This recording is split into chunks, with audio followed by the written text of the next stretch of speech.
welcome to Mapping the College Audition, a podcast where we explore the landscape of the college theater world and try to demystify this daunting audition process. I'm your host, Charlie Murphy, director of MTCA, Musical Theater College Auditions, and today we have a super spongy show lined up for you. Ethan Slater of SpongeBob Broadway fame is an actor that I don't know super well, though we overlapped this year for a little bit of time at the Performing Arts Project. He is a really smart and wise young man and artist, and I think you'll get a lot from listening to him talk. This is another one of our artist explorations where we kind of look at the college process and see what carried forward into the career of some successful artists today. Today with Ethan, we talked about his interests in many different things, whether it's wrestling and music and writing and theater. We talked about what it is to learn from actors who have more experience versus learning from your peers, and sort of how that works. Ethan reminds us all to do our reading so we can avoid some panic attacks and what it is to kind of learn for yourself. We talk about tools and not rules in the structure of art. And then we talk about knowing what you are riffing on and how that's important if you want to try to make something new to kind of understand what the form of the thing is. Let's get into the interview with Ethan.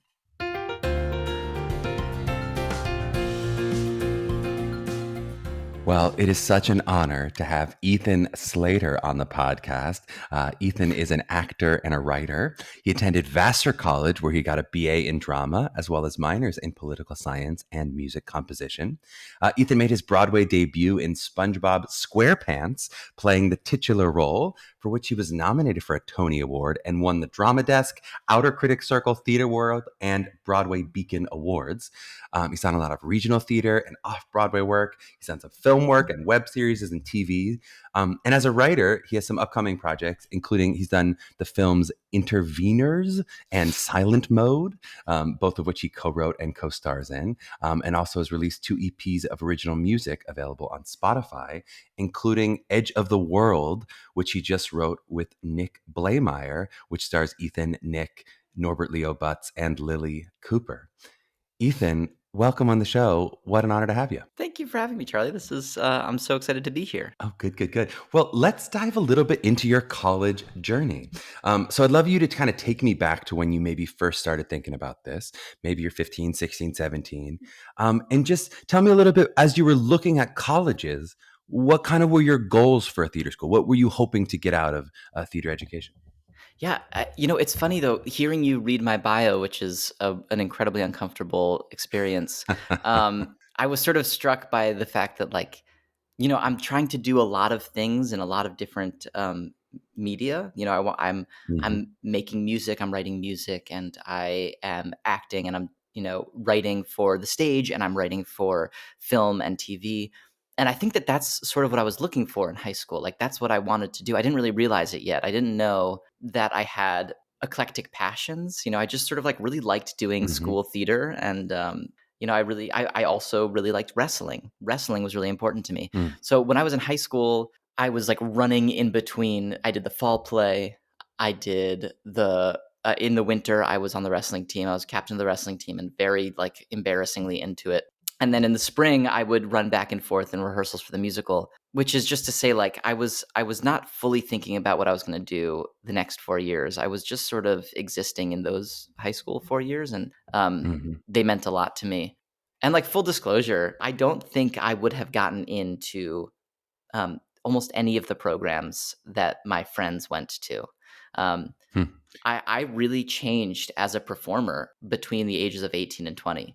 I think that auditioning would have been a really tough experience. And so another thing that I'm grateful for is that I gave myself the opportunity to go to a place where I could learn by doing and doing and doing and doing and doing. I ended up going to Vassar College. How many schools did you do? So I know you said, I don't think I would have gotten into. Did you apply to a lot of schools? Did you do any BFA programs? Was it all BAs as you were looking at your process? I applied to one conservatory program. It was a music program. Oh. I applied to Oberlin. I was going to guess Oberlin. I should have just guessed it. I was ready to guess that was the one it's music. Very, very Vassar and yet music conservatory. I did not get in. And you applied as like a vocalist or as a I applied as a vocalist, uh-huh. and what's a really like in retrospect is like it's sort of funny to me in this way, but I don't think it's it's nothing embarrassing or anything, but it's funny to me because I clearly wasn't going down that path. Like that Mm, actually was a weird choice mhm. when you look at the at the scope of my life before and after it. It was an interesting thing where I was like, okay, well, I like the idea of this school. I like the idea of doing this thing. Do I actually love classical vocal performance? No. Yeah, but maybe a little bit of testing, "Am I good enough? Could I get in?" Exactly. Right. And I also like, I also applied like in the back of my head wanting to do some composition stuff because was really into music theory at the time. So like there was like a lot of like testing the Mhm. waters for sure. And like, for what it's worth at Vassar, I studied with a great voice teacher and in my studio did classical voice. So like I ended up getting that like Mhm. the right dose of that experience for me. And did you know back then, like if I were to categorize you or use your own categorization as an actor, a writer, and a singer, maybe, did you know all three of those were hyphens that were going to be put onto your artist labels back then? I Yeah, I think so. I think those are things that I was hoping would be on my hyphenates. Because I loved writing. I started writing music when I was, in like fifth grade. As soon as I like started playing guitar, I started writing music. So that's like always been a part of my life. I turned that into like writing poetry and then writing short stories and then writing one act plays and so it was like it just like sort of was snowballing in different ways, in ways that I was like, I didn't know whether it was going to be a career. I just really loved doing it, um, and wanted to be really good at it. I'm also like I'm deeply competitive in a way that I think has gotten a lot healthier over time. Um, I feel really Uh-huh. good about how competitive I am now because now I'm competitive with myself and I like really want to uplift all the people Uh-huh. around me. Like I actually feel really much less competitive with my peers than I used to. But when I was in high school or I was in middle school, I just didn't know where to throw that energy. Yeah. Well, it'll be Yeah. perfect in our 2 trivia games today that you're gonna get to use some of that competitive energy we're gonna see. Oh But no. I gotta ask you, what has wrestling on the side looked like? Because as someone who I love sports myself, and I've gotten a chance to do, like, intramural sports, but I'm like, is there such thing as, like, intramural wrestling? Like, that feels like it would be so intense. Well, so there's like wrestling clubs. There's like wrestling clubs. There's the Hudson Valley Wrestling Club, which I went to for a little bit. I unfortunately really hurt myself um, my sophomore Oh, year of high school. Um, I'm sorry, uh-huh. college. My sophomore year of college. I had been doing like Hudson Valley wrestling clubs. When I was in DC, I would go to these wrestling clubs that I'd been going to throughout high school. I went back to my high school and was like doing a little exhibition with a former wrestling partner of mine, and was trying to be flashy and be cool, and ended up having Oh, to have a pretty major knee surgery and was on crutches for um, just over oof. 6 months. And what's pretty intense about it when like looking back is that I got off of crutches. I was able to like put weight on my leg in late April. And then the second week of May was my audition for SpongeBob. Oof. Oof. And I was like, I said to my physical therapist, like, hey, can I do this? And he was like, I'm gonna give you two answers. One is no, you shouldn't do this, and two is just go for it. It's like awesome. Thank you, physical therapist. Thank you. And we'll definitely get into some of how you booked SpongeBob and all that. But before we get too deep into that, I'd love to just hear, like, if you were to give me a couple words of what your experience at Vassar was. So, what did you feel like it was like to be a Vassar student in terms of your experience?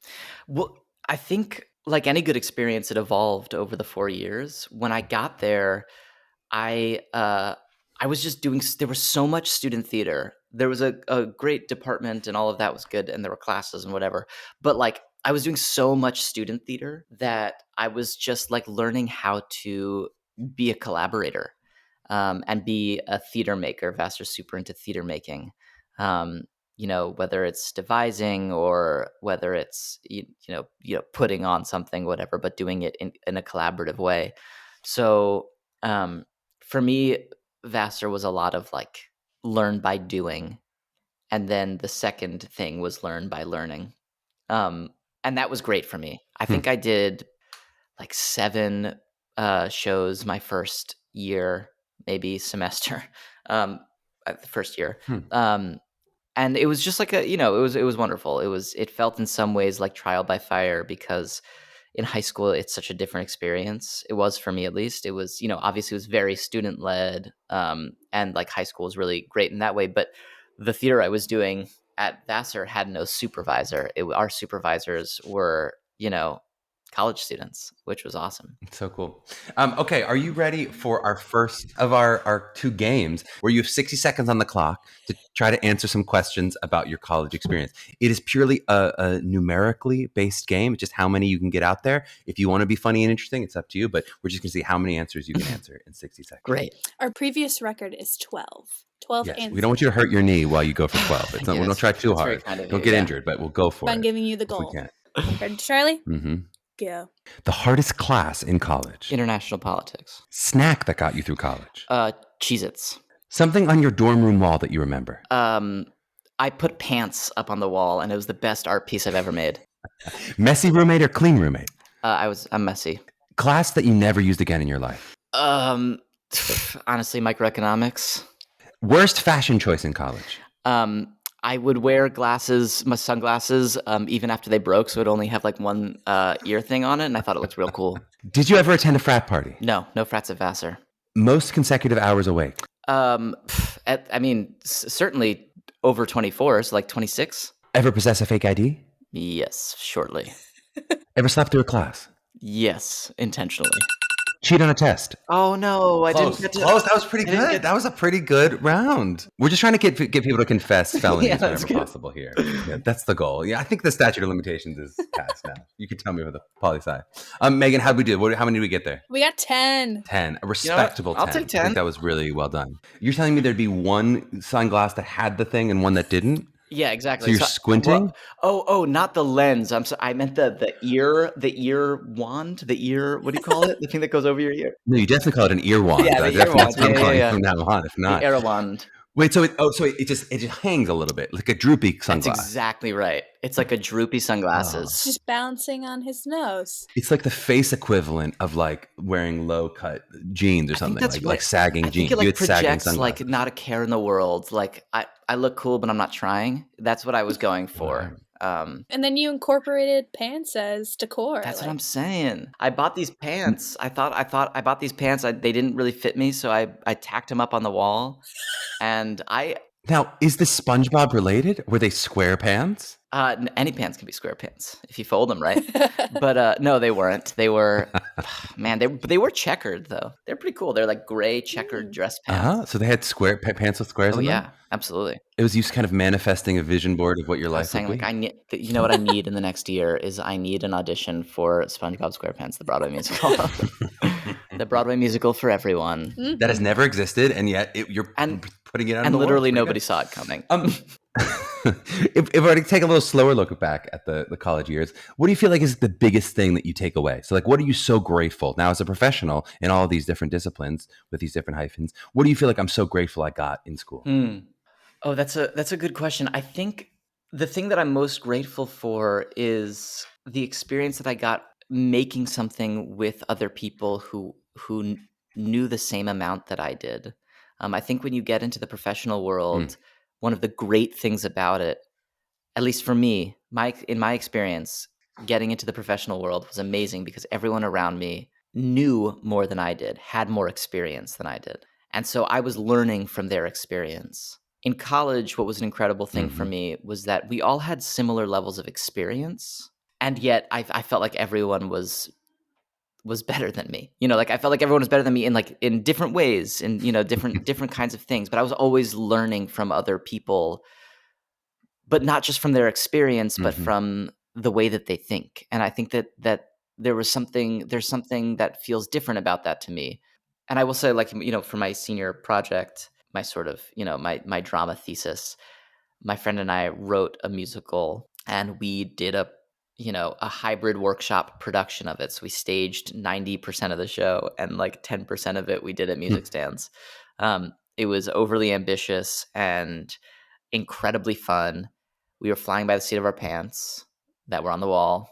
And I'm incredibly proud of what we made. And, in a lot of ways, it was a total mess. And in a lot of ways, it's still one of the most incredible things that we made this piece. And so, like, having the college resources, but also having the freedom to, I guess, learn by doing again.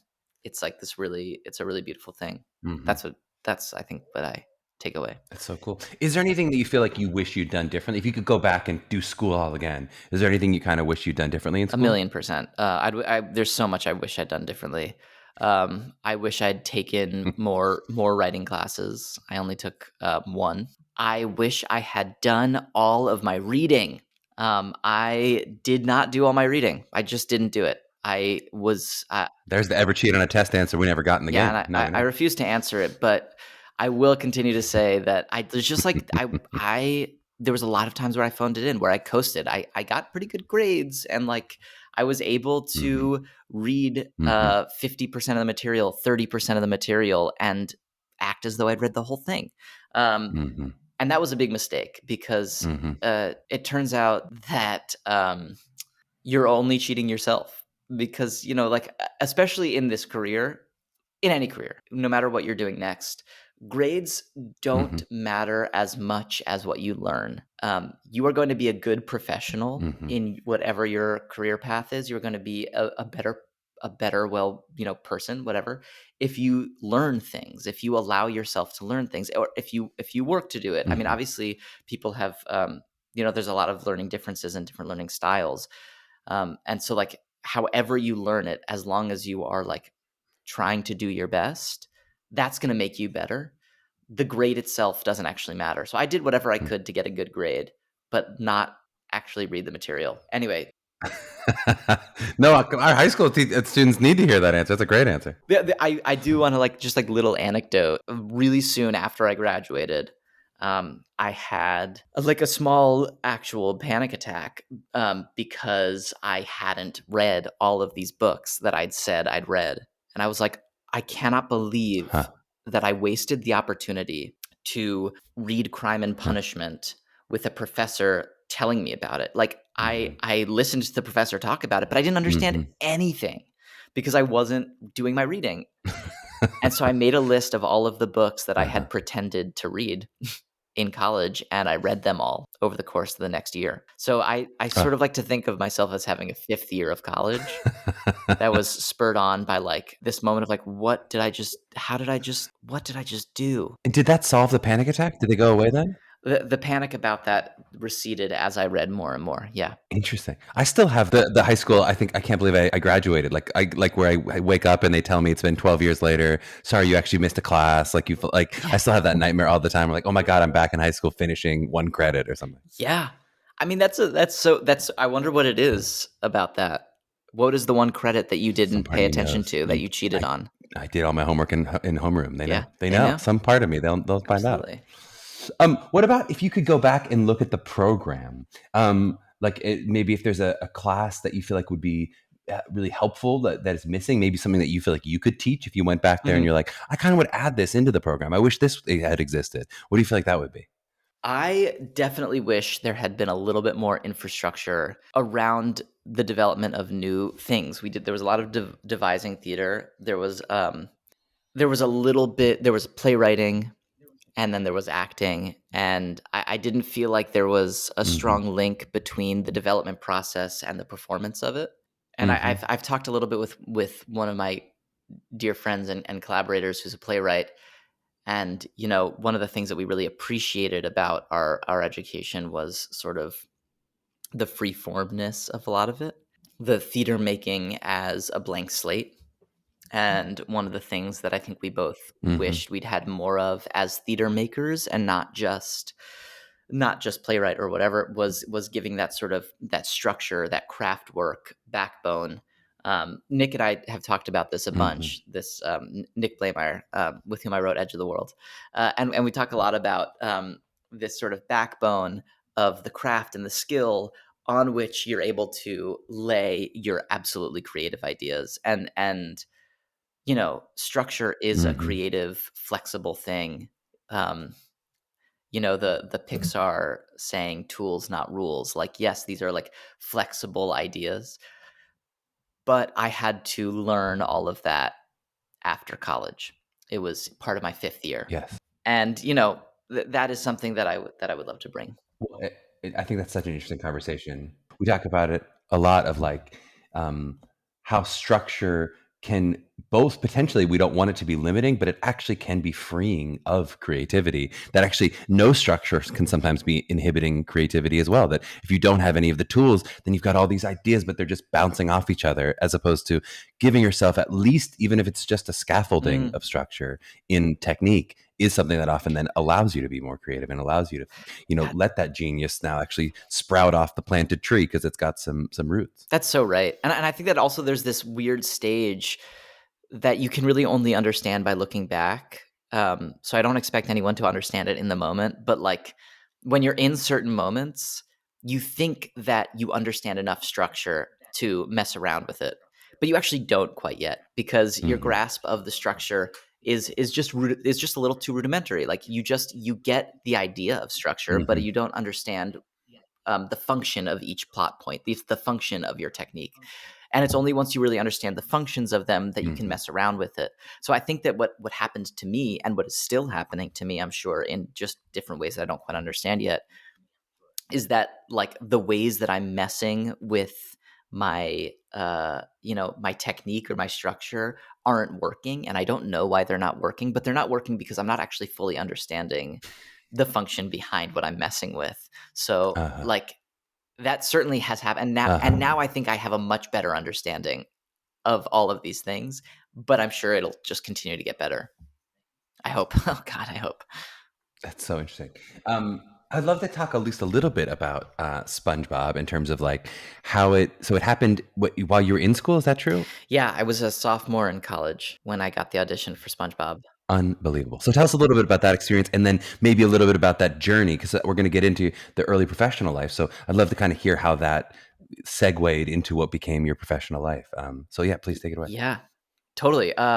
I was a sophomore in college, and I wanted to spend the summer working at this theater festival in Connecticut, which was a town that my friend lived in. And I wanted to apprentice with this incredible composer. And so I applied for the apprenticeship. They had you audition for it. They liked my audition. They asked me to come audition for their main stage production of Romeo and Juliet for the role of Benvolio. So I had my first New York professional audition for Romeo and Juliet. I went into the city, which was a big benefit about being outside of the city, but close enough to get there. I went into the city, had this audition, was so freaking nervous, and got the role of Benvolio. And it was a huge deal for me, my first professional job. And then 2 weeks later, I get a call from Paul Davis at Clary Casting. Erica Jensen had cast this Romeo and Juliet, and he said, "Hey, so I got your headshot from my what's the word, associate, this from Erica, Associate, yeah, sure. Yeah. and I'm casting this other project that I can't tell you the name of it, but I think you're the right shape." And I'll send you the sides that we're working off of, and I think you'll know what it is. And I was like, okay, cool. That's the coolest thing that's ever happened to me. Somebody saw one audition and asked me to audition for something else. Awesome. It's Tina Landau. I knew it was Tina Landau. And I was reading viewpoints in my acting class, like I was like, in it. So that was really wild to me. I saw that Kyle Jarrow was going to be the book writer, even though there was no book yet, but he was already on board. And I had seen a completely unauthorized children's Scientology pageant. I was like, oh, these are like people. These are like, So I was like super stoked about it. Just to speak to the college experience of it all. When I got that email, I was like sitting on a beanbag chair in my friend's dorm room, looking at a poster of all of the faces that SpongeBob makes. This grid of all of the faces that SpongeBob makes.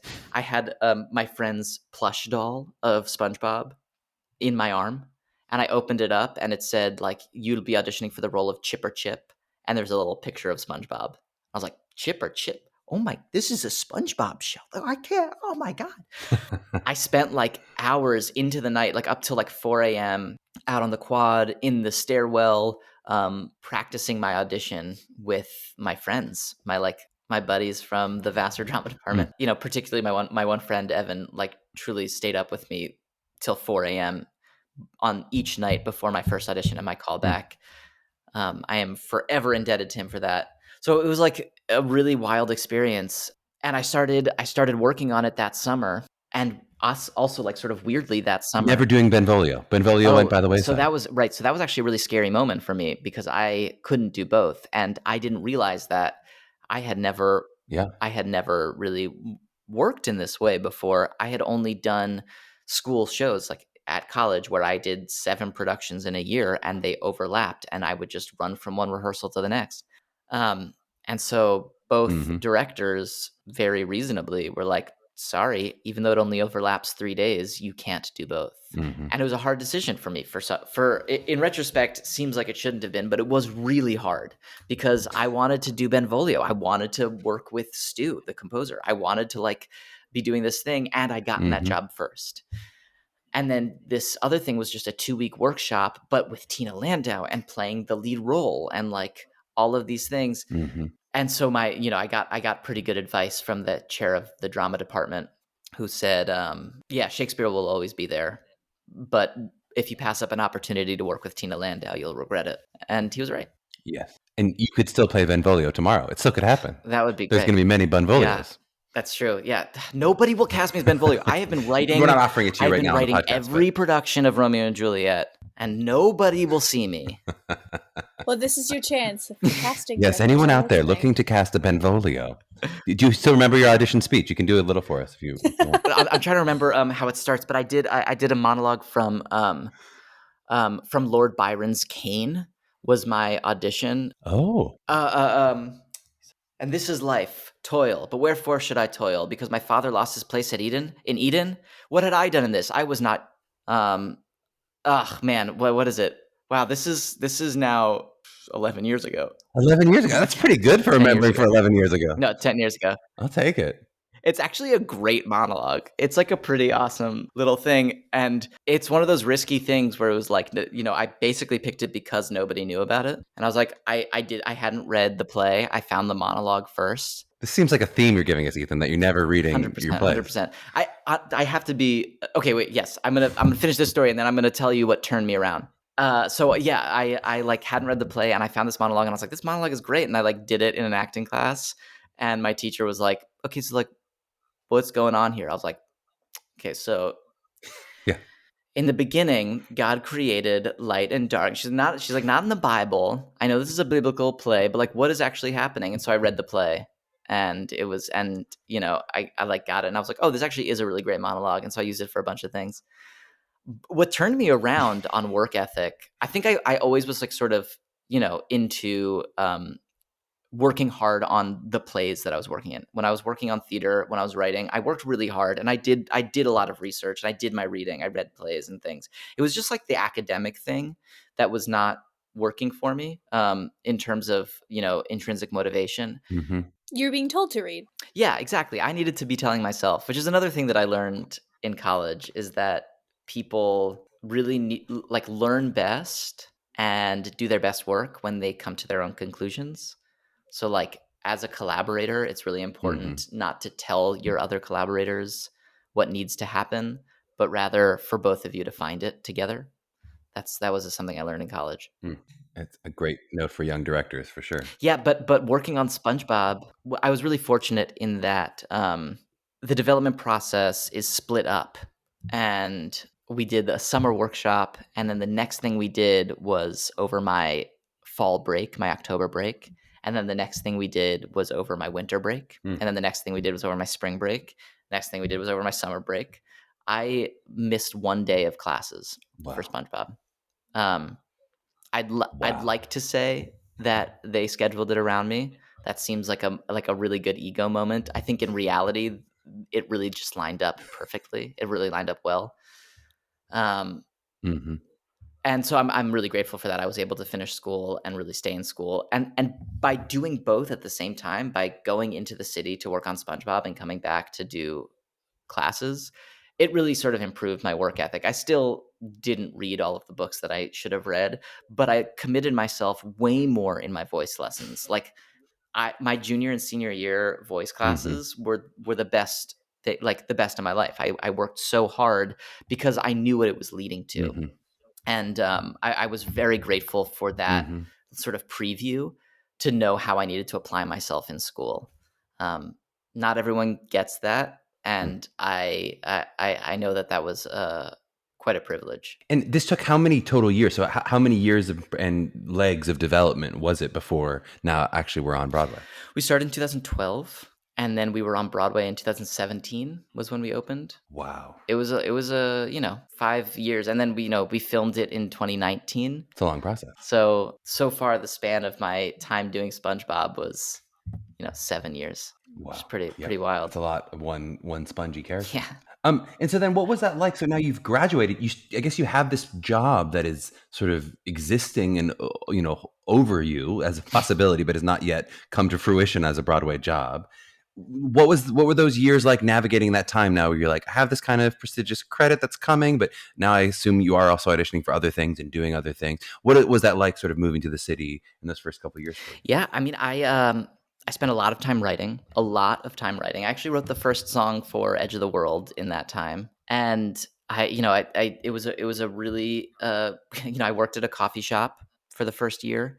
I did the morning shift where I would work from, I would open up at 4:45. I would get up and walk 15 minutes with my eyes closed, open up the coffee shop, work until about 2, and then I would go write from 2 to 6, and then I would crash, or I would go audition for things. I think the other thing that sort of was helpful was the same year that I did SpongeBob, I was in a musical in the Fringe Festival in New York, which I was actually also in with Lily Cooper, who was not involved with SpongeBob yet, but did go to Vassar with me.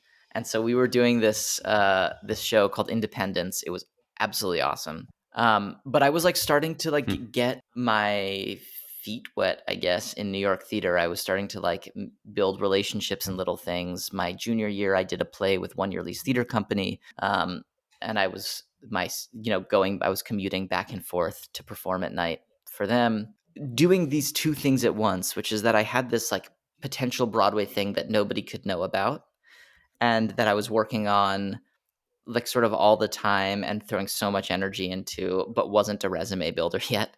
And then I was doing off and off Broadway theater, not in that order, off, and then little by little getting paychecks that paid a higher percentage of my rent. And so, yeah, it was a lot of that. And it was absolutely awesome. And it's very similar to what I'm doing now, to be honest, which is I'm spending a lot of my day writing and, taking on sort of that side of my creative life. And I'm doing other show. I'm doing Assassins in the fall in New York, which I'm incredibly excited about. So yeah, it's just it was another version, a slightly different version of tackling a bunch of different angles of my creative life at once. And how did you feel as a young writer, actor, singer, multi-hyphenate, how did you feel, especially in those early years? Were there ever times when you felt like one of those labels was making the other harder? We're are you going to see me as an actor if you know that I'm a writer? And are you going to, or were you this is always fueling me and sort of adding to my overall artistry? Ooh, super, super good question. I think there is the feeling, to some extent, I had the feeling of, oh, people are going to think that I'm an actor who just wants to write now. And I'm saying it with that voice because that's a ridiculous thing. If you're an actor who wants to write now, that is freaking awesome. Do it. If you're an actor who wants to direct now, that's awesome. Do it. There's doing other things and changing your path or growing your sphere is great, is awesome. So the fact that part of me was oh, people are gonna think I'm trying to I don't know, pivot. It's yeah, sure, fine. So there definitely is a little bit of that worrying about being defined by one part of your hyphenate versus the other. But I will say that I think the best part about doing multiple things, whether that's being a dancer, choreographer, actor, being, like having other things that you can tap into, is that when I have an acting job, I'm an actor writer. When I don't have an acting job, but I have a writing job, I'm a Mhm. writer actor. When I don't have either job, I'm a writer. Mhm. And Mhm. that way, like when I'm relatively unemployed, or let's say a global pandemic hits, and the show that you've been working on has to pause, and the movie that you were going to do falls through, and you had this year that you were expecting something. Well, all of a sudden, I was still working every day from 8:30 a.m. until 7 p.m. I was a writer. Mhm. I am a writer, and so that was actually a really liberating thing, as opposed to any sort of holdback. It allows for different mindsets. I love it. I think those hours are too difficult though. 8:30 to 7, you need to be a little gentler on yourself is what I would say Here's even. the other thing that I That's will a say lot is of time I spent, like it. right? It doesn't feel like a grind, I love it. which is good. Okay, we're gonna take a super quick break. And then on the back end of the break, we're gonna do a little SpongeBob trivia, which I suspect Ethan is gonna do very well at, given the poster you have ahead on your wall. We'll see. It actually wasn't my wall, but let's see what happens. Well, then maybe we'll get that person on the show, whoever's wall it was, and we'll see how they do on the Steven? SpongeBob trivia. We'll find out.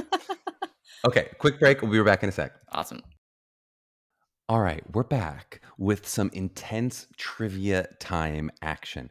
These are all questions pulled from the SpongeBob TV series. Some of them may be accurate, some of them may be inaccurate. We have absolutely no idea. We take no credit for something being wrong. But do you feel ready to answer some questions about SpongeBob, Ethan? Oh yes, I feel I can tell ready. you're really going to do this. I feel ready. All right, the first question's not that hard, I think. Where does SpongeBob work? The Krusty Krab. Easy. And even Ethan's face says he's cocky, thinks he can get all 5 of these. Maybe he will. Question number 2. Who voices SpongeBob in the TV series? The one and only Tom Kenny. These are too easy. These are too easy. What a beautiful person. True or false?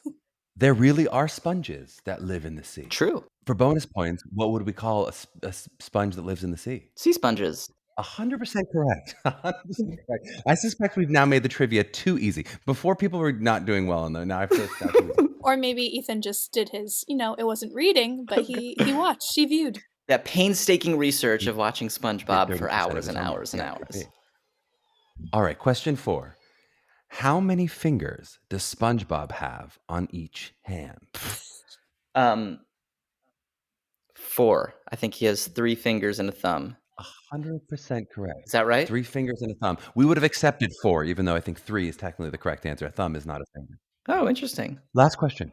True or false? On his birth certificate, it says Sponge Robert. True or false? Come on. Let's go. I feel like that's a later season thing. That feels like it's going to be... I want to say true. I want to say that I made up that question, so I have absolutely no idea if that's true, Did false. you? I just made it Okay, up. 'cause So that we'll say true. Why not? that It does feel probably like a does. really funny gag. One of my favorite SpongeBob gags is that they're sitting around a campfire and someone goes, "How is there a fire underwater?" And it goes out. Pretty good. Pretty good.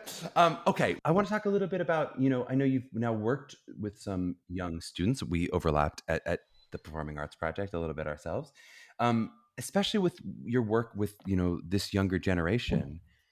What has been your experience in terms of like, what do you feel like they know really well, maybe more than our generation does? Where do you feel like they're farther along than we are? Something that I've really noticed is some like creative problem solving. One of my favorite adages is that necessity is the mother of invention. That when you're given Mhm. constraints, you come up with something really beautiful. And I've been doing a lot of teaching over the past year on Zoom, and that's been really hard. Mhm. And I think that a lot of our peers struggled to make it work and make it art. And I didn't find young people struggling to make it art. I found that there was this amazing sort of intuitive problem solving. Intuitive is the wrong word because that doesn't give enough credit, I think. Um, but like a willingness to problem solve and be creative and turn turn necessity into invention. I mean, you like even see that on Mm, I social love that. media and stuff. Like, it's a really amazing thing. Mm. And then on the flip side, is there something that you feel like if you could give to them that you're like, I feel like I understand this as Mhm. someone from my generation that I wish I could help them come into this bit of knowledge? What would you feel like you'd want to tell them or want to impart to a 16, 17-year-old today? Wow. I really think that it's such a case by case basis. People are so different, and um, so I don't know that there's blanket sort of advice that I can give from like my generational point of view, except to say that knowing what you're riffing on is so crucial. That if you're doing something that's like that you can reference other things, like if you want to write a rom-com, watch a lot of rom-coms. You don't have to like them, you don't have to respect them, you don't have to do what they're doing, but the best way, in my experience, to make something new is to veer towards or away from things that have been done. That's really cool advice. A last question, just as we look at this crazy year where you've been writing all day for 12 hours a day and teaching on Zoom and all that, um, how do you feel like the industry is changing in 2021? And kind of where do you see ourselves going? As we look at maybe 5, 10 years from now, how do you feel like the industry is going to have evolved, has kept some of these changes, or the places where you feel like it's snapping back to what it used to be, Mm. et cetera? I think that our industry has a lot of changes that need to be made, changes that people are really have been very aware of and working on for a long time. But this this year has forced a couple of things into sharp relief and has been sort of an incubator for change. I think. I hope. Um, so mostly, I hope that we come back better and different. As opposed to snapping back Mm-hmm. to what things were. And one example that I'll take out of tons that have all of which are very important, but one example is just this idea of accessibility and theater being accessible. Um, let alone what's happening in the creation of the industry. I'm just talking about like the accessibility of theater, and I think that we've seen with sort of pro shot Broadway shows that allows millions of people to see Mm-hmm. something that they just couldn't possibly afford if whether it's a plane ride plus hotel plus dinner in an expensive city plus an Mm-hmm. expensive theater ticket. That's prohibitive, and that makes theater like inaccessible and um, elitist. I mean, um, and so I think that there is Mm-hmm. uh, a really clear vision of what accessibility can mean, and the fact that Hamilton on Disney Plus makes people want to go see Hamilton live. The fact that I watched videos of David Byrne concerts throughout my childhood, and I'm not like dissuaded from wanting to see American Mm-hmm. Utopia live. I watched it. I watched the pro shot, and I've watched every one of his concerts that I could possibly get my hands on, and I want to go see it live because live is different.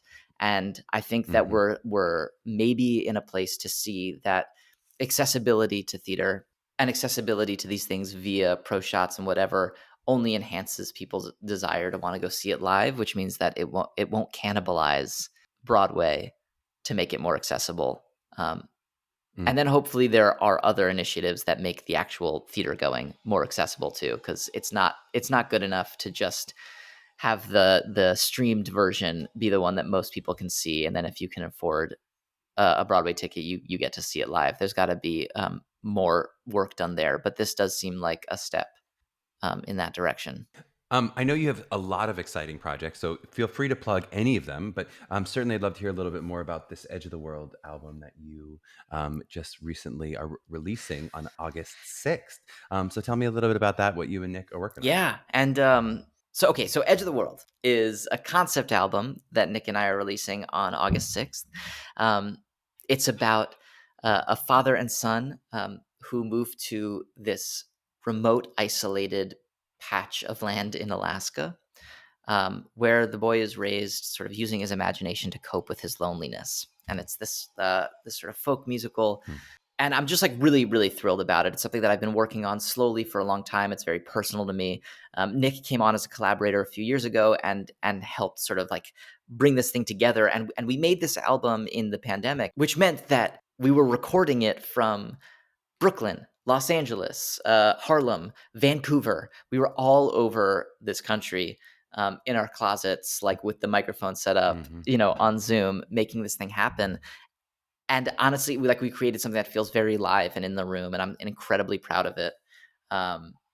There's so much to say about it, but I really, one thing that I will hit on just because it is to me is really connected to my theater education is that Norbert is like one of my favorite performers of all time. He's one of the great, singing actors ever.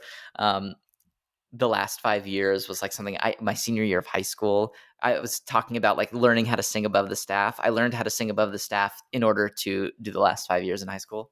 He was like always just like somebody that was aspirational for me and somebody who I always wanted to meet. And I got to meet him briefly while doing SpongeBob.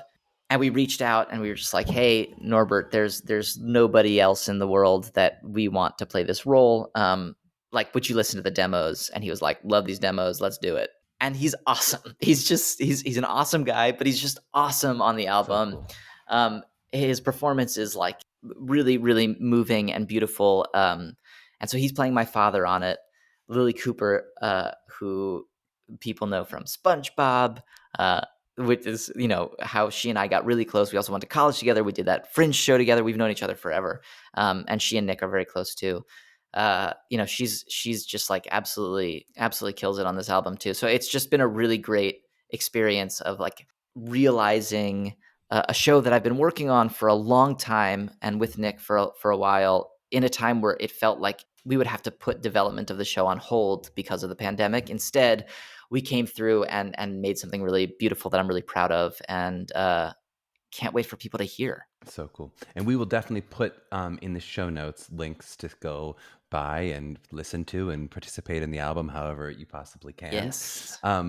We also, if people wanted to hear from you today, we know they can follow you on Instagram and Twitter at Ethan Slater on Instagram and then Ethan A. Slater. Is that right? On I mean, Twitter? I love that is not what it's supposed to be, but that is what it says. Ethan's Slater. It's just Does it say Ethan Slater? It's Ethan S.A. Slater because I made my Twitter account I don't know how long ago, and my middle name is Sam. And so I didn't want to do Ethan Sam Slater. And you just wanted to leave the M out just to make it a little harder. Yeah, exactly. Exactly. But it kind of works. Ethan's a Slater. Ethan's a Slater. Yeah, I guess so. Ethan, it was such a pleasure having you on the show today. Thank you so much for the time. Thank you for having me. This was so much fun.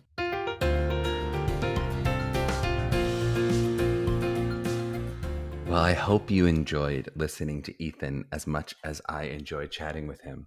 What a smart and wise young man, and really fun too. So it was really fun for me, and I hope you enjoyed it. So I just want to do a little deeper dive on this idea of like doing your homework for yourself as opposed to somebody else. I think it's something that Ethan learned really beautifully in his college years. And that I think a lot of people learn in their college years as you sort of notice the professors are doing less like checking up on you the way that high school teachers might do. And, did you actually read this? Here's a pop quiz, right? It tends to be less about that than it tends to be the larger, what did you actually learn and how are we growing with this material?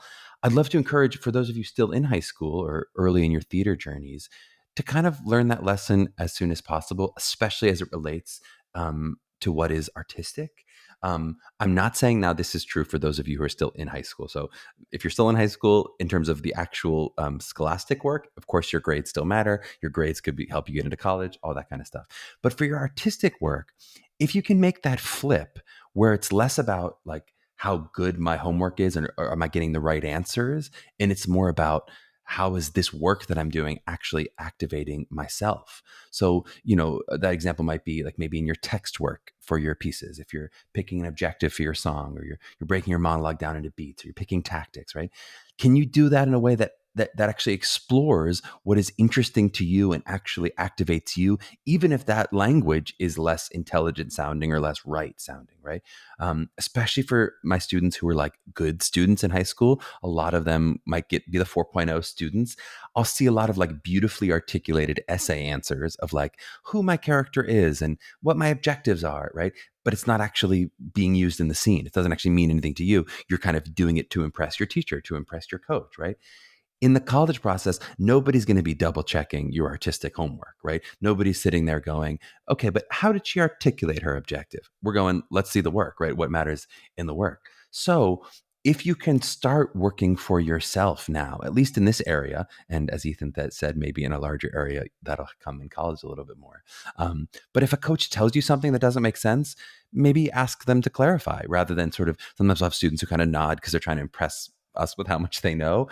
That doesn't matter so much, right? If a teacher asks you a question you haven't considered, rather than maybe giving them that like BS answer that kind of makes it sound like you know what you're talking about, maybe really ask yourself the question and explore it for yourself.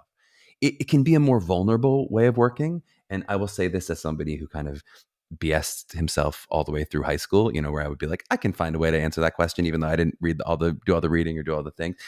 A lot of us have that skill set pretty well honed. It is actually, you have to kind of slow that down and almost pull that easy trick away from yourself to go, can I really explore this thing and actually dive a little deeper? It is going to be a very helpful way for you to work and build your artistic foundation, as opposed to feeling like you need to reach for the answers, to kind of live in those questions and see how they're actually activating you a little bit more. In the real artistic world, you are the only one accountable to your work. No director is going to go, let me see your homework, right? Whether you're the actor who's got binders full of text work or the actor who comes in with no text work done, what matters is the work that's actually happening. So what matters is the work that's going on inside of you and however you do that. But nobody else is going to be from the outside going A+ for all your homework. That said, all of you have to read the damn plays. Please read your plays that your monologues are from, and know the musicals that your monologues are from, your songs are from, etc. Well, if you enjoyed this episode and you want to hear more, please hit that follow button. I suggest 5 stars if you're a fan of SquarePants, and an ironic 5 stars if you're more a fan of square butts. However you want to phrase it is totally fine. You can also reach out to us with questions for the pod at mailbag@mappingthecollegeaudition.com. If you're interested in working with MTCA for help with your individual prep for your college audition journey, please check us out at mtcollegeauditions.com. To my young artists out there mapping their journey, maybe put a piece of clothing on your wall to represent your big break, and let us know if it works for you. We'll see you next week.